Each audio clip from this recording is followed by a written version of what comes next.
പ്രമുഖ കമ്പനികളുടെ ഗൃഹോപകരണങ്ങൾ അതിശയിപ്പിക്കുന്ന വിലക്കുറവിൽ. Shaheer agencies, Vazhani road, Ottupara. Phone 9544886228. മോഹിനിയാട്ടത്തിൽ കലാമണ്ഡലം ശൈലിയുടെ മനോഹാരിതയുമായി ഗുരുവും ശിഷ്യയും ഒരേ വേദിയിൽ.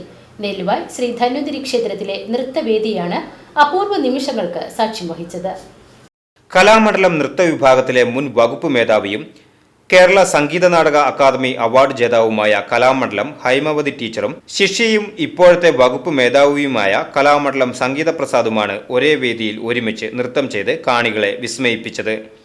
നെല്ലുവായ് ശ്രീ ധന്വന്തരി ക്ഷേത്രത്തിലെ വൈകുണ്ഠ ഏകാദശിയോടനുബന്ധിച്ചാണ് ആയുർവേദ സ്വരൂപമായ ധന്വന്തരി മൂർത്തിക്ക് മുന്നിൽ ഗുരുവും ശിഷ്യയും തങ്ങളുടെ കലാസബര്യ കാണിക്കയായി സമർപ്പിച്ചത്.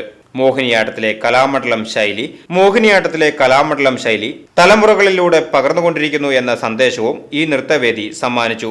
ഓമനത്തിങ്കൾ കിടാവോ എന്ന കൃതിയുടെ നൃത്താവിഷ്കാരത്തിൽ ഹൈമവതി ടീച്ചർ മോഹിനിയാട്ടത്തിന്റെ ലയലാസ്യ വർണ്ണങ്ങൾ ഭാവനകളാൽ വിരിയിച്ചപ്പോൾ ശിഷ്യ സംഗീത സ്വാതി തിരുനാളിന്റെ ചെന്താർ സായക എന്ന് തുടങ്ങുന്ന കൃതിയുടെ അവതരണത്തോടെ തന്റെ നായകനെ കാത്തിരിക്കുന്ന പ്രണയിനിയുടെ മോഹപരവശ്യങ്ങളിൽ പകർന്നാടി നൃത്ത ആസ്വാദകരുടെ മനം കുളിർപ്പിച്ചു.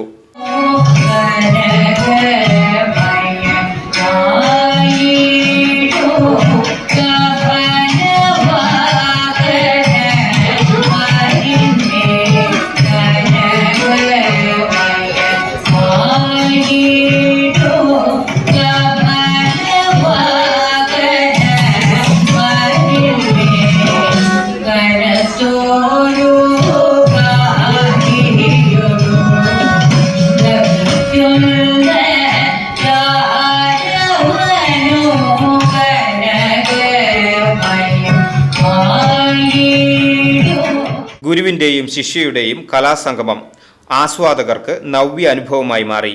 VCV news, Nelluvai.